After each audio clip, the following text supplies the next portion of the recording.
ọmọ Yorùbá ilé tún lágbára o. O lè máa bá abatẹnijẹ́ gbélé fún 20 ọdún kó o má mọ̀.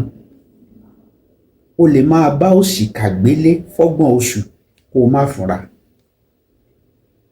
Mo fẹ́ là ń gbọ́ all the time. Àmẹ́ni tó fẹ́ ni dénú. Ọ̀rọ̀ eléyìí ní agbára. Ẹ jọ̀ọ́ torí Ọlọ́run ẹ subscribe. Ẹ wo fídíò yìí. Ẹ share ẹ like ẹ. Sunday Igboho. Olóyè Sunday Igboho. Owó baba dami. Ọmọ Adéyẹmọ Igboho òòṣà. Igboho òjàngbọ̀n. Igboho òbẹ̀rù. Igboho òbínú.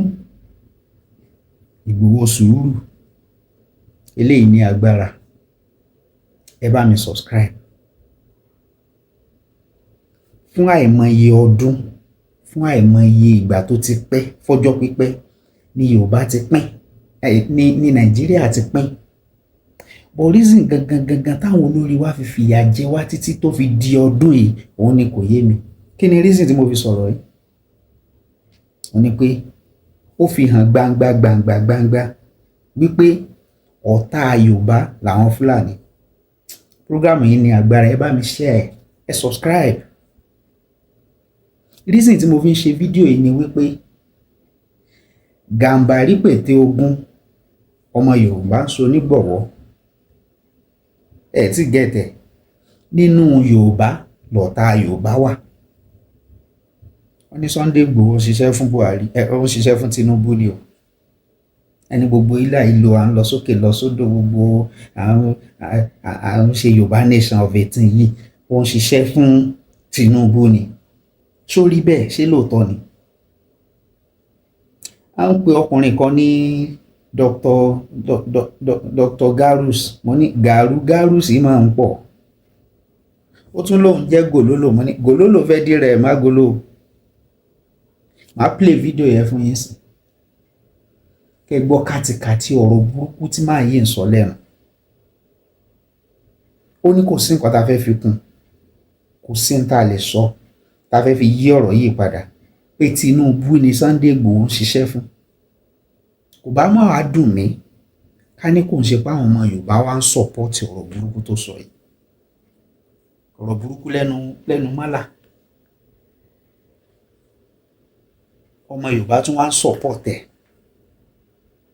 Ó ní Sunday Igboho ó ló ń ṣiṣẹ́ fún Tinubu ni. Ó wá kà wọ́n reasons. Ó ní Sunday Igboho látijọ́ tó ti ń dà àlàáfíà ìlú láàmú. Ṣó ń dà àlàáfíà ìlú láàmú? Bí ẹnu rírun ẹ̀ gẹ́gẹ́ bí ẹnu ẹ̀ bó ṣe sọ lọ́hùn. Wípé ó ń dà àlàáfíà ìlú láàmú, kí ló dé tí Tinubu arrest ẹ̀? Ó ní Sunday Igboho kú fìrí, ó lọ submit letter ní UK. Ó ní kí ló dé tí ó arrest ẹ̀? Àdìsá jogún oògùn, ó tún gbọ́kàn lọ́lọ́run. Béèyàn bá ń yọ́ lẹ́ẹ̀dá ogun wa máa yọ̀ ọ́ sí.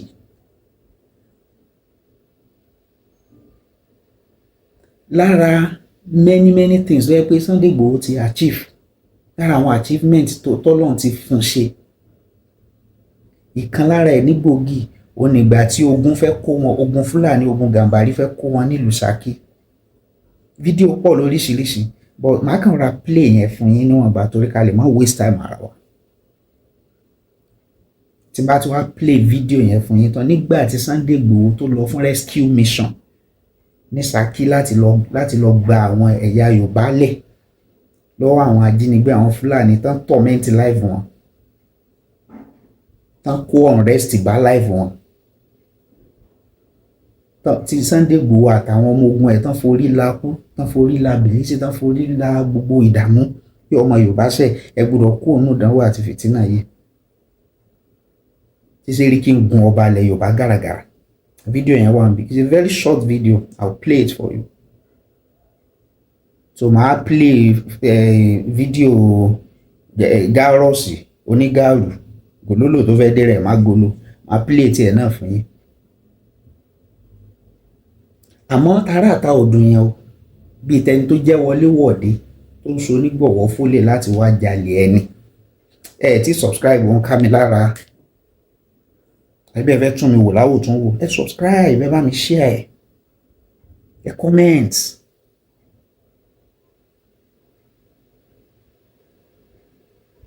ó ti sọ oríṣiríṣi ọ̀rọ̀ láti jọ́ tí Tinubu ti pàṣẹ bíìlì reform bill tó ti pàṣẹ báyìí ní ìdánwò àti wàhálà àti fìtínà ló ti bá àwọn Fúlàní àtàwọn Haúsá yìí láti ń sọ oríṣiríṣi gbogbo ohun tí ò jọ mọ́ra wọn náà ti mátàmọ́ bíkọ́ ní ilẹ̀ Yorùbá ló ń dààmú Nàìjíríà gbogbo òsì yẹn ní máa yìí sọ máa play video yẹn fún yín wà bí lẹ́ ń wò yẹn.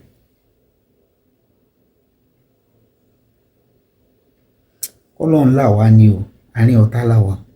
Ẹ wo fídíò olóyè Sunday Igboho nígbà tó lọ fún rescue mission ní ìlú Ṣakí. Ẹ wo fídíò yẹn.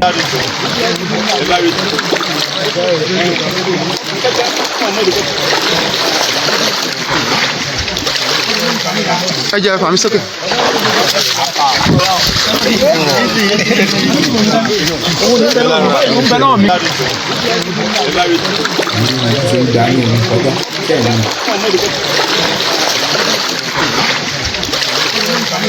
Ẹ jẹ́ fàmí sókè.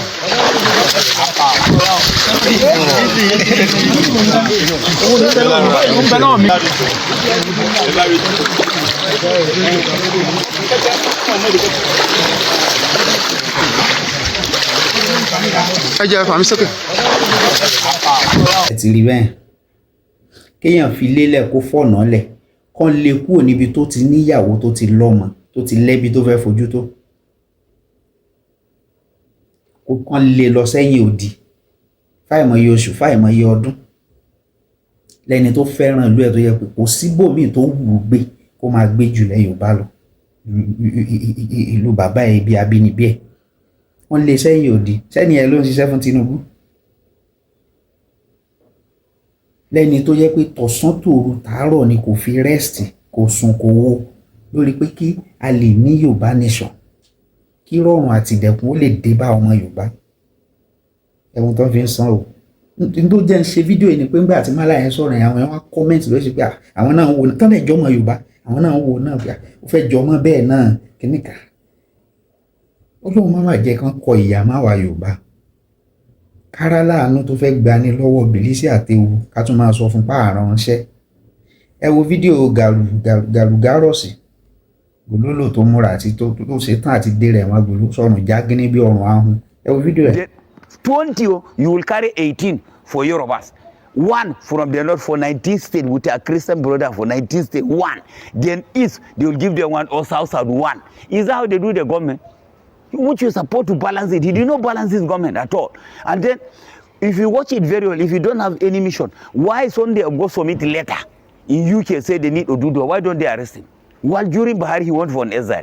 Why don't they arrest him? Why is he working free? And they arrest Akpan. Fine. Akpan is one giving seat at home. He's not Nandi Kanu. So we want them to repatriate him and treat him and also arrest somebody and go ask him, why must he submitted this letter? What is his mission? Who is his leader? Who is he working with? But he was not arrested. He's working freely and the can is with the why? So from there, you know, this person means something. There is something, and people have to understand this thing. We cannot agree for this thing.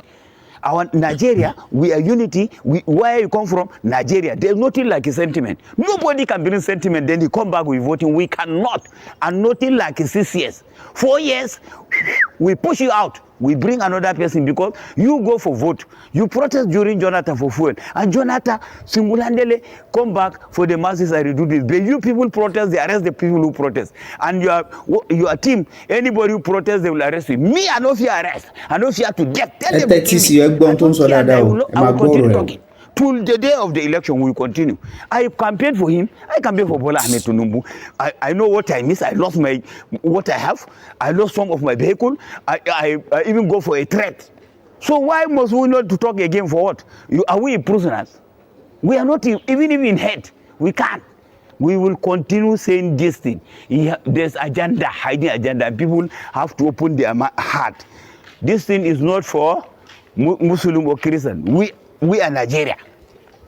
Look, there is no road from anywhere in Nigeria. This person want to give contract of 15 trillion. 15 trillion. Ẹ̀yin náà gbọ́ kàtìkàtì tí bàbá yẹn sọ lẹ́nu. Ó pe rẹ̀ ní gárọ̀sì gàrú onígàrú. Bẹ́ẹ̀ náà gbọ́. Ló kàn wá pé Tinubu ò ní lọ second term ẹ̀ ní dìbò fún mọ́. Highest percentage ìbò tó ń rí àti north kí ló kàn wá? Ṣáwa fẹ́ Nàìjíríà kankan kó exist mọ́ ni. ẹ jọ̀ọ́ bá mi subscribe ẹ ṣé gan. God bless you.